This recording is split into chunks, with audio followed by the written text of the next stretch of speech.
Yeah.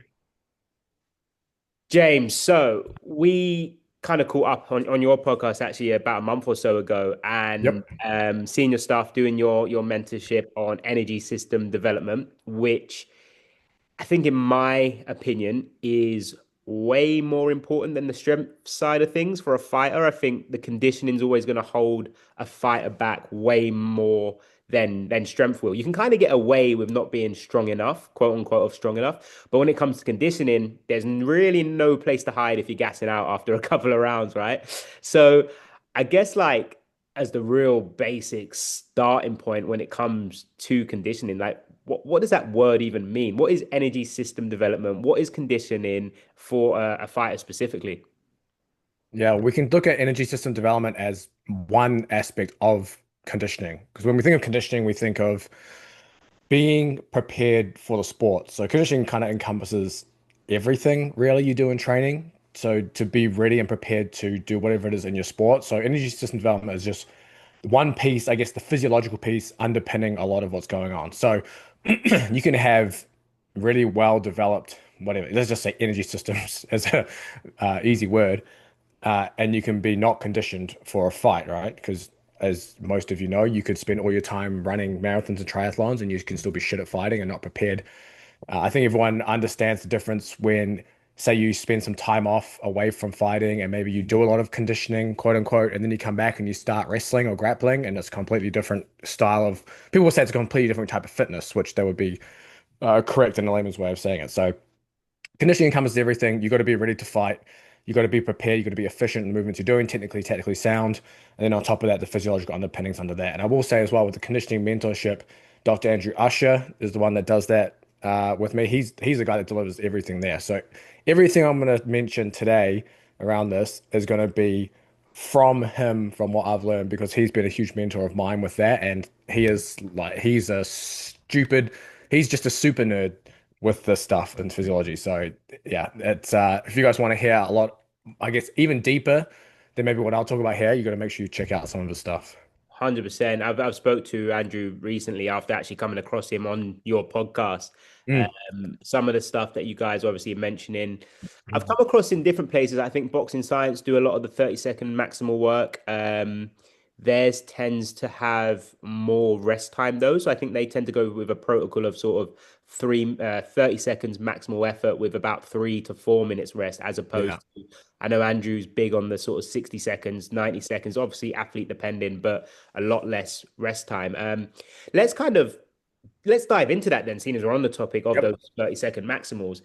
They're becoming, and it's probably a correlation of what I follow on social media, but in my world of combat sports, it's becoming quite popular now to see maximal effort assault bike work, just assault bike in general now. I think a lot of boxing gyms and MMA gyms are buying assault bikes, typically Yeah. with if there's a bit of equipment in the MMA gym, then it is an assault bike. So becoming popular, but tell me a bit about the 30-second maximals. For anyone who's not done these, this is 30 seconds, absolutely all out, leaving nothing in the tank, having a 60 to 90-second rest, and doing that for, let's say, 3 to 4 rounds. But what's the purpose of those sessions?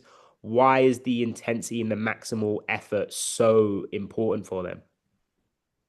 So to start, I guess the reason maybe it's becoming so popular now is just because Zone 2 was such a big push. You know, the pendulum swings back and forth between everything. So it's probably why it's starting to make, I guess, a comeback into, I guess, a lot of content.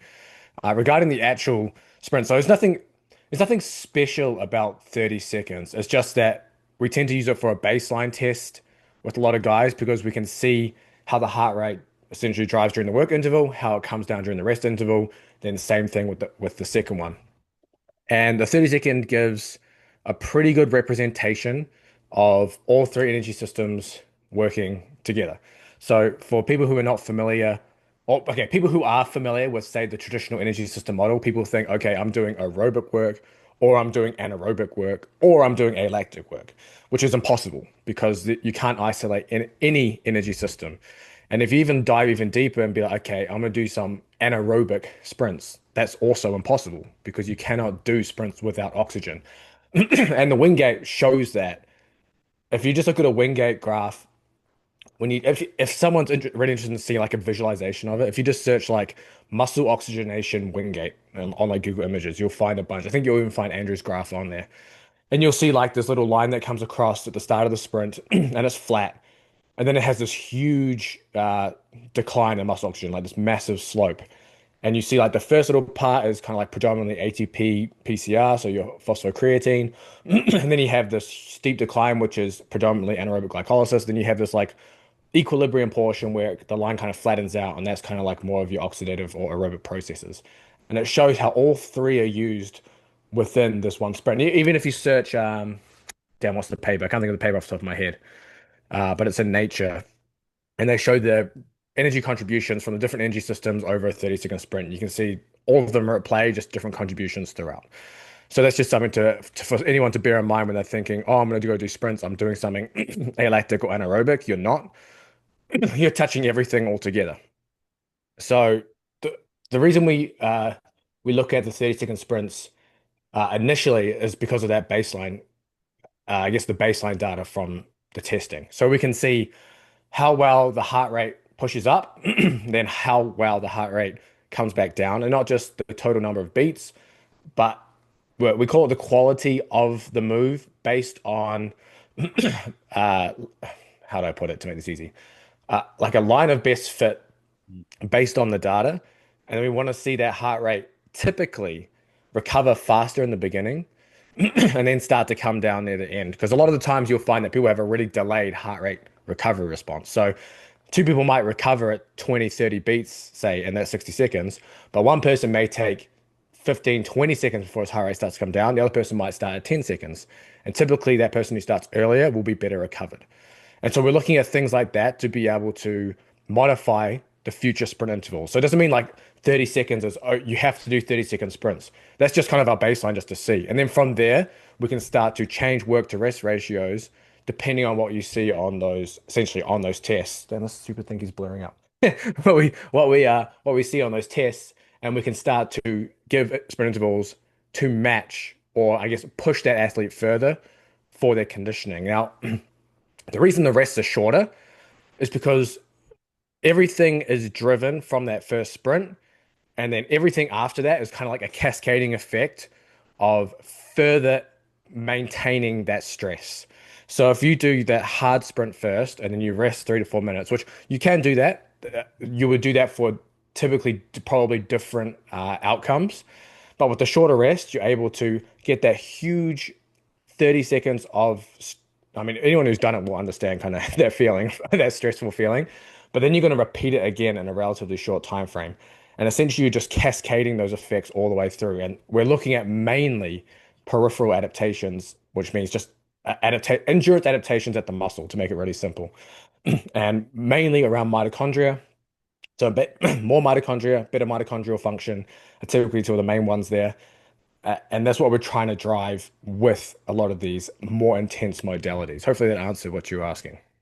Absolutely. I literally just got off a call with one of my MMA guys, and he's been with me for a couple of years actually, but over the last couple of months, we've seen or Andrew's work with the lesser rest times. We started feeding some of them in, and we did the 30-second maximals to kind of get a baseline of where he's at, and we're in about week 3 now of doing this twice a week, Yep. of 30-second maximals, minute rest, 3 times, and he kind of just said to me on the phone, he was like, man, like, is it normal to by rep 3? Like, I can't Yep. of anything. He's like, I don't know if it's even worth me doing it because it's dropped off. So, and I was like, that's what we want. If you're able to maintain this rep after rep, you're not going hard enough. So I think anyone who's done this before, they'll know completely that the drop off is very, very real when you do this properly. Um, when you were talking there about kind of like manipulating the work to rest ratios, assumingly this would, very dependent on if you're looking to improve kind of power output, if you're looking to bias maybe recovery mechanics and improving that aspect. What would be some of the changes you would make then in terms of focusing on power output versus trying to improve recovery? And how would you know which one of the two the athlete actually needs to improve on from the 30-second test? From my experience, at least with the people that I've tested, most people need to focus on recovery first. And I think that's just because it's people who start doing these. I think you, or even anyone who's listening to this who maybe starts doing some of these, you realize that you've actually never really done it because you go, oh yeah, I do sprints all the time, but it's like, but do you really do sprints? Like, do you make a point of the first rep being so fucked after that first rep that you don't want to do another one? Because that's how you have to do them to really get the best out of them. So a lot of the time it's the recovery that needs to be done first. Now, typically most people are limited with the data they have. So typically, like, I'll only work off heart rate because that's what most people have. If you have the power data, it gives you a little more nuance into what you can look at regarding, am I going to touch on power first, like look at power first or look at recovery first? Now, again, nothing's isolated. You're still going to get both, but you might bias one or the other. But typically, most people need the recovery first, which means we're going to shorten the rest intervals because we want to essentially force the heart to recover between efforts. So, for example, if someone does their 30-60 on, let's just say it looks okay, but it doesn't look great. We may go down to 20 seconds on, 40 seconds off, or 15 on, 30 off. And you're still getting the 1 to 2, but the rest is still shorter in terms of absolute numbers. And then when you start to get really, really good, you may be looking at like 10 seconds on, 20 off, 10 seconds on, 15 off. If you're like really, really damn fit, which honestly, most people are not there. Like most people are not going to get straight to 10 on, 10 off, like 1 to 1s. You will need to do a lot of work before you get down there, at least from what I've seen.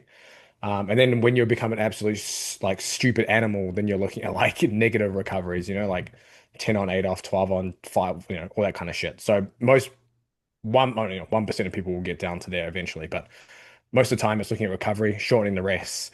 And as a general guideline, you're looking at like 1 to 2 minutes of like total work time. So that total work time, that will give you a little easier, I guess, prescription or guideline for anyone who's looking to do the sprints. So if you're doing, for example, if you're moving on to 20-second, 40-second off, you're going to do 3 of them because that will give you a minute as an example. Yeah, that makes a lot of sense. Is this something you guys are kind of programming year round? Is this a supplement to other conditioning sessions, or would this be the kind of only prescribed conditioning at any given time within a program? Kind of depends on the athlete. Like, yes, we'll do them year round for sure. Like, it's something you don't want to get away from because you lose it so quickly, and it's so time efficient, and it doesn't beat you up like other modalities because you're literally like on the bike for like 3 to 5 minutes. So the intensity is super high, but the volume is really, really low. So if anyone's like into their strength training, like if you go and you just work up to like a heavy 1 or 2 reps on a squat, not a max, just like a heavy 1 or 2, like you feel good. You feel like you can do a lot of other things. Obviously, with sprints, you're not going to feel like that like directly afterwards, but even like 30 minutes later, you still feel pretty good because the volume's so low, there's no impact.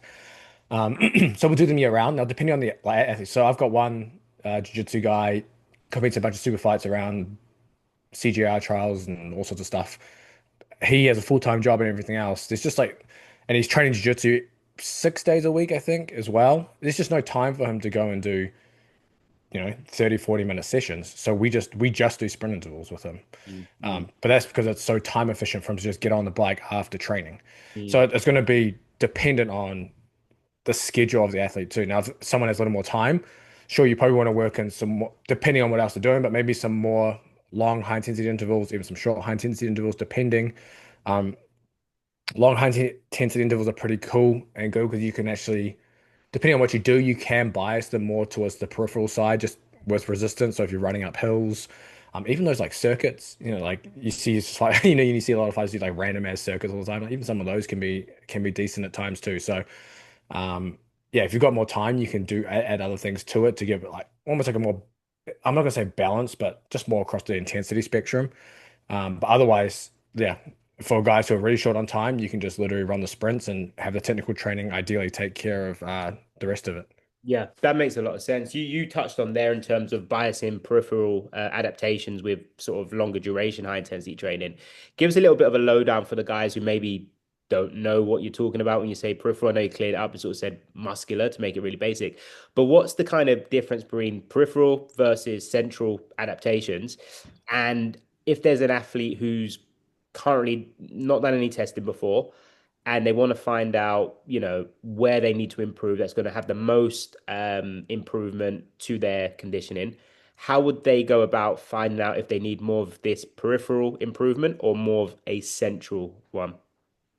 Yeah, I guess the easiest to start, nothing happens in isolation again, so you're always going to get both, but you might just kind of bias one towards the other. Now, typically, uh, most people, okay, pretty much the muscular level is where most conditioning is limited. Centrally, put it this way, if you're a fighter already and you're training a lot, you're probably fine centrally. If you are a coming from like a strength sports background, like a lot of people coming from like powerlifting and stuff and coming into jiu-jitsu and things, yeah, you probably want to do some lower intensity work just to target that more central adaptation. When I say central adaptation, it's just at the heart, basically. Just think of it like, let's just say heart and lungs and then muscle. And typically, central heart is kind of like your oxygen delivery, peripheral is like oxygen use.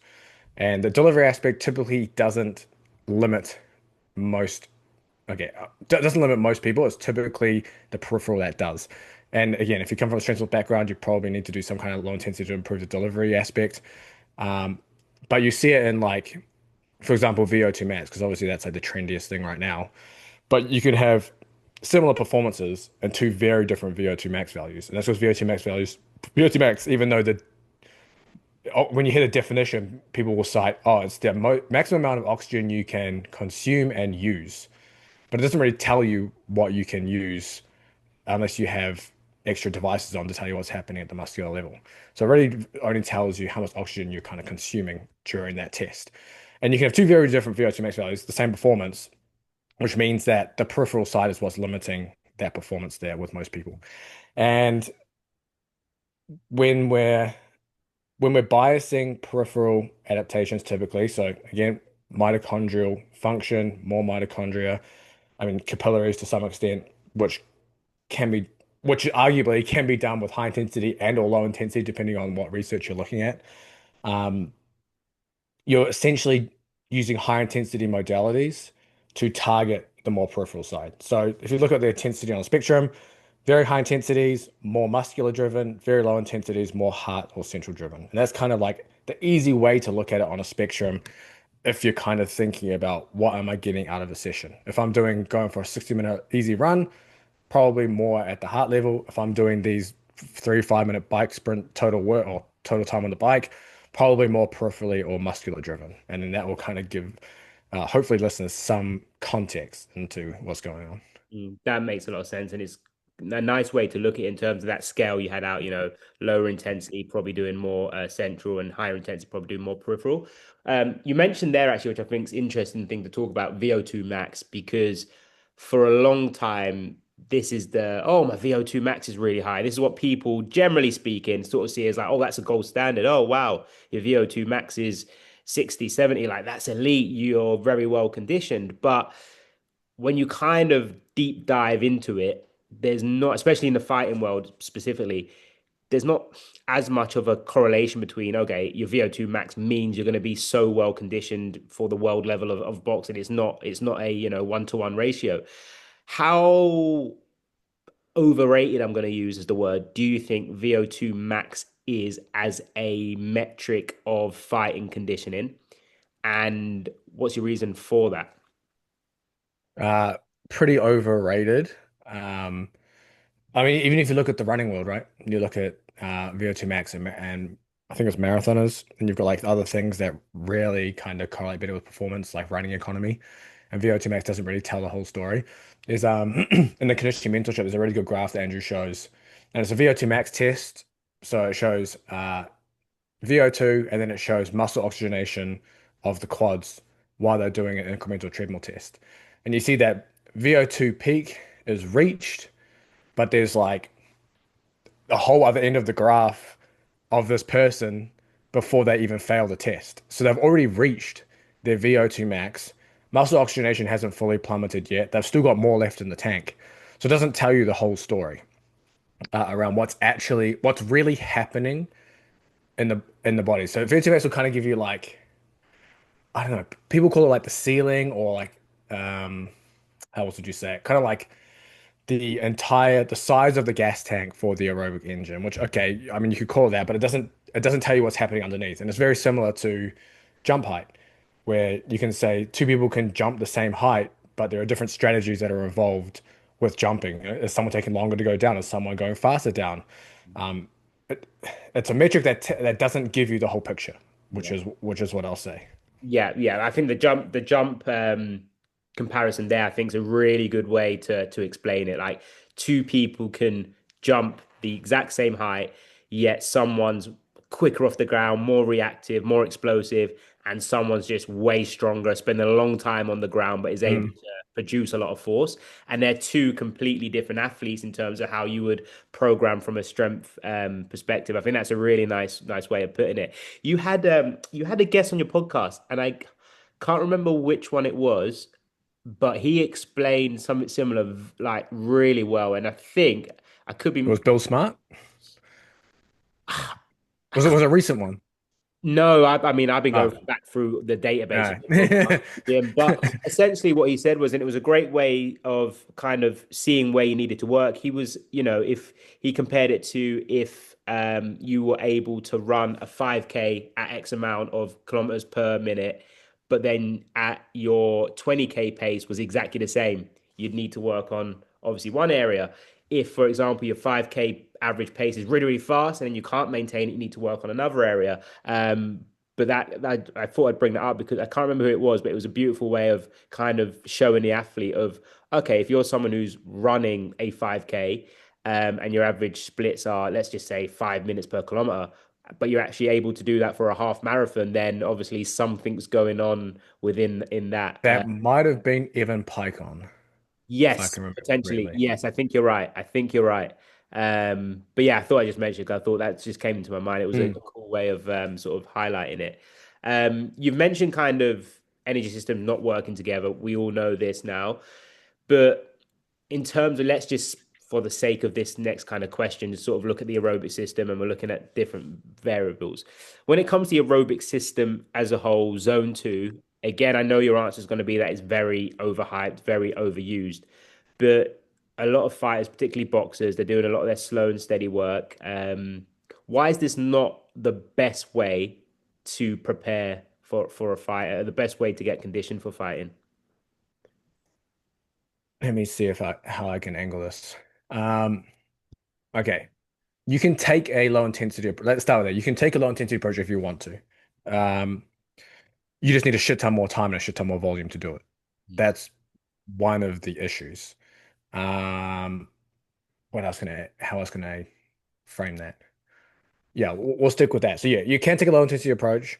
It's probably not the most time efficient or effective way of doing it. Now, that's not to say you can't do some, like for example, if you like to do a run once a week or whatever, cool, go do that.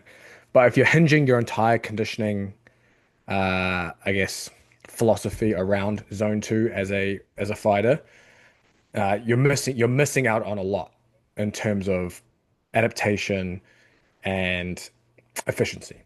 Because at some point you need intensity, at some point you need stress to be able to adapt. And I think we all know this in the gym because you're not going to go and squat 60 kgs for 5 reps every single week for months on end. But people will run 60 minutes every 3 days a week for months on end. So the same idea there as well. With zone two, as you become more well trained, it becomes less effective, Mm. which is one of the issues.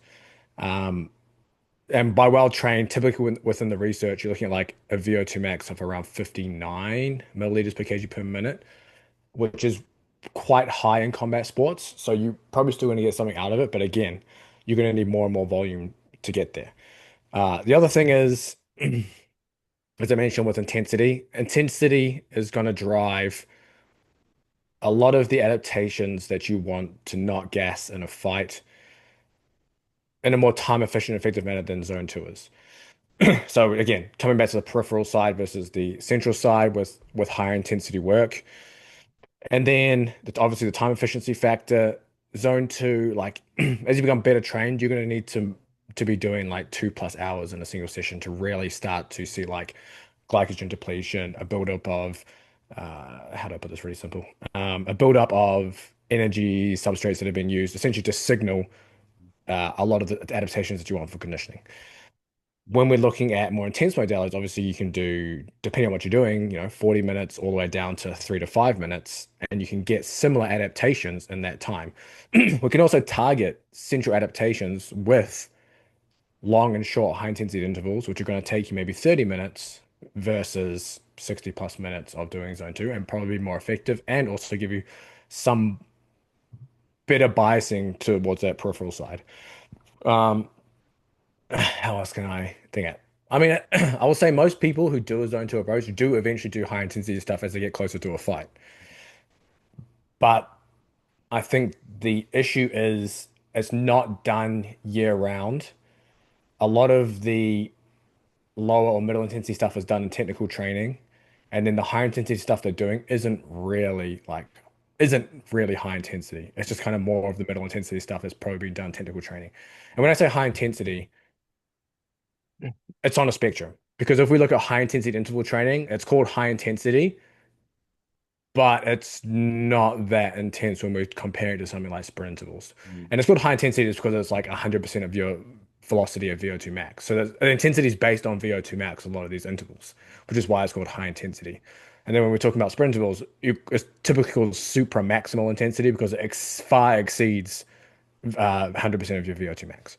So yeah, that's I don't know if I answered the question or I kind of just rambled on random thoughts that were coming to my head. But shoot anything back. No, you did. I think you've summed it up quite nicely there in terms of just, I guess, making it simple and easy to understand. I think a lot of the issue, well, like first and foremost, with these fighters that are prioritizing the long, slower, steady type of training, you can see this in a fighter a mile off, right? You only have to go and watch them hit the bags, hitting pads, doing all whatever boxing specific or fight specific. You can tell the ones that aren't doing anything explosive. They're no sting in their shots, no snap in them. They're one pace, even when they're sparring, they're one pace throughout. There's no gears to go through. So you can see it a mile off, first and foremost. And I guess the second point is, like you've mentioned there, it's like, yes, you can go and do enjoyment's a key thing, right? If you like going and doing a 30, 40 minute, 5 minute run once a week, cool, go and do it. I do it a lot of my guys just because they lose their heads if I take out the road running. Fine, Mm. cool. But when you look at the high intensity training they're doing in their let's say boxing bag work, they'll be like, yeah, I did a really hard high intensity bag session today. But when we actually get them into the program and start tracking their heart rate monitor, I say to them, look, don't change anything you're training, just wear this heart rate monitor, screenshot, send it to me, label what session it was. At the end of a week, I send them over 6, 7, 8, 10 screenshots of their heart rate. And I say to them, like, what do you notice? And the thing that they notice is every session looks the same. Every Mm. session is sitting around that three quarters, 80% mark, goes up, comes back down when they're resting, goes up, come back down. There's barely anything that's hitting the red zone, including sparring sometimes. Uh, so what they're actually doing by going on the longer runs as well, they're kind of ticking a box that's been ticked throughout their training week. And then it's no Yeah. wonder that when they get to a fight, especially as an amateur, and they're doing the sprints of a fight, 3 2 minute rounds, and they're spiking the heart rate up at 90%, 100%, even over, that they're gassing out because they haven't spent any time here training. And I think that's the Yeah. main thing for me that, like, yes, you can do your road runs if you want, but your training has to be set up in a different way to allow that to still be possible and you not to gas out. Because if you're just doing everything on the bags, pads, and it's all 80%, you're going to gas out. There's no two ways around it. And that's why I think the super maximal stuff, the assault bite stuff, so powerful because once they do it, they're like every time guaranteed like message, I was humbled today. I thought I was training hard. I wasn't training hard. This is disgusting. I never want to do that again. I'm like, yes, great. Now do you see what I mean by high intensity? And they're like, yeah, Mhm. I totally get it It now. reframes it straight away. Straight away. Absolutely. Yeah. As soon as you get first session, you go, I can't replicate this in training. Yeah. You just can't. There's just And you no can't. way you can And the replicate it. thing is, like, even if you're trying to do it, maybe we'll sometimes do it on the bags and we'll really get after it, like Yep, you can. after it. But then as well, like pad sessions, I don't want to make that condition. I want to make that technique, because being a Yeah. good fighter and skill level is really important. So there's a time and a place for getting after it and having these really tough seconds, the assault bike, the bag work, but pad work, certain sparring, all that kind of stuff should be kept technical. And I think mapping out your week is probably the number one thing in terms of improving your conditioning. Because without mapping it out, seeing when you're really pushing hard, when you're recovering, doing technical work, without that, everything just blurs into a lot of junk of doing the same thing in my opinion. Where do you stand Mm. actually on that note? I guess it just popped into my head, but like in terms of the stuff you guys are teaching on the mentorship, where do you guys stand in terms of like threshold sessions? Because I've seen this a lot on social media, like going up to our lactate threshold and we're hovering there for a period of time and then we're recovering. Like, where do you guys stand on that?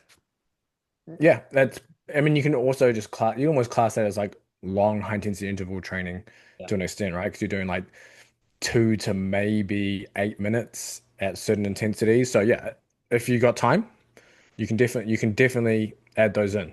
There's You can play along the intensity spectrum. There's nothing wrong with that. You're just trying to look at what you're trying to get out of the session when you're doing it. And I'll say that if I come back to some of your points you mentioned there before around a lot of people doing zone two initially, it's usually under the guise of they have to build an aerobic base. And Mm, it's like, okay, I'm doing an aerobic base building, yeah. I don't know, for for indefinitely, I should say, for most people.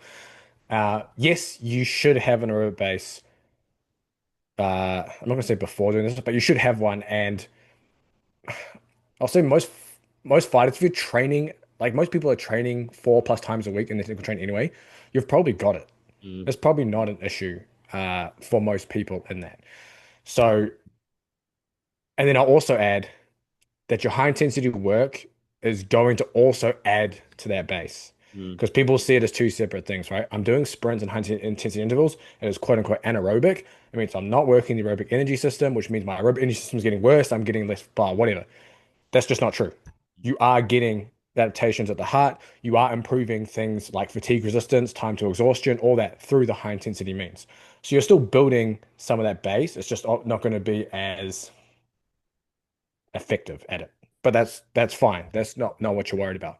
And then the other thing I was going to touch on, you mentioned, or we can even touch on like the heavy bag intervals. You can do your sprint intervals in more specific means, like you mentioned with the heavy bag, but you're going to trade intensity for specificity. So it's just something to be aware of. If you're going to do that, you probably still want to do the bike stuff.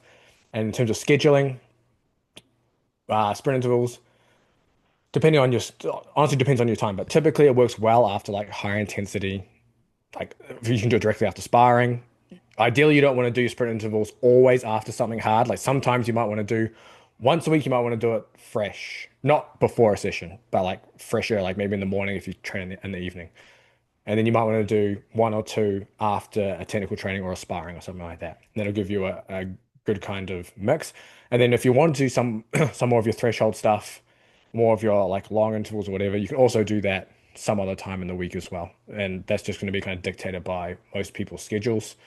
Um, yeah, hopefully that answered a lot of stuff. I'm pretty sure I had one more thing, but it'll come to me as you as you fly back. Yeah, no, I think that's a nice way to kind of round it up in terms of just where you would map this out. And I think you're completely right. Like the thing you mentioned there about the aerobic base, when we're looking at fighters, like these guys are training what 2 hours a day minimum, like 5 days a week. So a lot of it you're getting your aerobic base built, and I used to do that back in the day, because that's what you're taught. Like, okay, we're going into a prep phase, we're building a base of aerobic, and we're going to do this longer stuff so we can prep for the work, the high intensity work that's to come. Whereas now I'm looking at it saying like, well, they've already got that. Like, I'm kind of milking a stone here because they're not getting a Yeah. lot more benefit out of it. But the great thing that I found with the assault bike, and the guy that I just spoke to just before, actually, he's doing his first kind of month on them. He said to me, I just feel so explosive at the moment. And I think it's because with the assault bike stuff. And I said it will be because just the adaptations are so big from them, and it's so far away from what you normally do that it's a new Mhm. service for you. And he kind of just said, yeah, like it's just making me feel really snappy, like I Mm. feel sharp. And I was like, yeah, Yeah, that's the thing with training. You brought 2 points to my head now. everything you do is resistance training. Everything you do is strength training. And people will think I'm doing just conditioning, I'm just doing lifting. But everything you do involves having to generate force or impulse. So when you're going hard on an assault bike, you're producing a shit ton of power. And as Mm, you get more powerful on that and you're able to produce power more quickly, it's going to translate. That's like lower body strength training right there. Doesn't mm, mean you're not doing your other stuff. It just means that it is lower body strength training. So you're still getting stronger, more powerful doing conditioning, quote unquote. And as you mentioned with the heart, like the red zone stuff, like people will talk about, I need to do more zone two or more low intensity because recovery between efforts and recovery between rounds is facilitated by the aerobic energy system. So if I extrapolate that, I need to train the aerobic energy system by doing lots of long and slow work. But again, we've got to come back to the idea that traditional energy system model isn't real. There's no aerobic, anaerobic, lactic. Sprint intervals are still aerobic. mm, As you do more reps, it becomes even more and more and more aerobic. mm, And to facilitate recovery between rounds, it's not the low intensity that's going to get you there. You need to practice having your heart rate spike like it is in the rounds where you're going to be up in this, 90 plus percent heart rate for 2 to 3 minutes. And then you're going to have to practice it coming back down and then going back up again and doing it efficiently. Because what you'll see, if most people, if you put your heart rate monitor on and you do something like that, you'll probably see your heart rate go up and you'll probably see this tiny dip that's like a little dent, and then you'll be back up again, and it mm, will show that you don't have that recovery between rounds. You should have I mean, not to say you should. You ideally want to have like sharp lines on your heart rate graph, and the only way to facilitate that is through doing high intensity conditioning because you got to get used to doing it, and you got to develop the adaptations that are going to give you that recovery, essentially that recovery movement and that on movement, which is driven predominantly through that mitochondrial function and a number of mitochondria. And then mm, you've also got the lactate piece on top of it, right? You have to be efficient at transporting lactate, efficient at using that lactate as fuel. Again, lactate is not the enemy. Lactate is not making you sore. You can't flash lactate. It's essentially your preferred fuel source during high intensity movement. Muscles, brain, liver, fuck, probably everything else, heart, on top of that. So do your high intensity work. Don't be scared of it. I think a lot of people have been scared out of the idea that I need to do low intensity stuff because if I do high intensity stuff, I'm not training the aerobic energy system and then I'm getting quote unquote less fit. And mm, that's kind of been the message for a long, long time. mm. But the high intensity work is going to give you the adaptations to be able to recover from these hard efforts and essentially get to the hard efforts faster and more efficiently. Yeah, Because even though we're talking about recovery, even the heart rate going up is still important too. yeah, And that heart rate needs to go up quick. And most people are thinking it shouldn't go up fast because I don't want to get quote unquote lactic too quick, right? But that's the efficiency. If you're fighting, doesn't matter what, jujitsu, boxing, MMA, whatever. If your heart rate is not up there, you're either fighting someone super shit or you're just like, I don't know, maybe you're just cruising or something. But it's going to be impossible. You're going to have like the highest heart rate you'll mm, ever have in some of those fights. And you need to be able to use that lactate as fuel. You need to be able to get that heart rate up quick and efficiently and find the equilibrium. You need to be able to come down very quickly between your efforts and rounds. And if you can do that, that's when you start. Now, obviously, energy systems is only one piece of that, right? You got to be efficient in movement. Your conditioning comes down to your skills as well.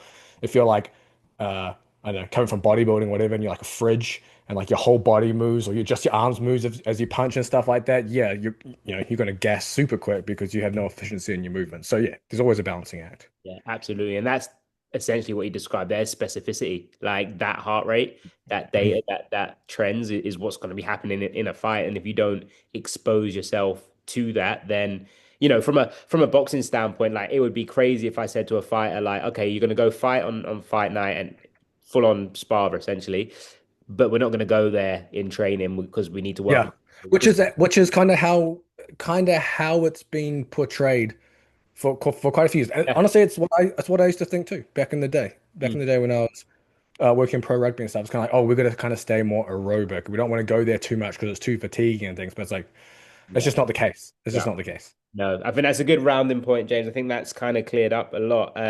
Appreciate your time. It's been a great insight into sort of like the high intensity conundrum, the aerobic system, the anaerobic system, all of that kind of jazz. But how it actually all comes together in order for a fighter to best prepare for a fight. So I think they'll get a lot of use for that. So I appreciate it. Before you kind of sign off, let the guys know one where they can find your stuff, but two as Hmm. well the mentorship stuff if they want to learn more about this and how it Yeah. works.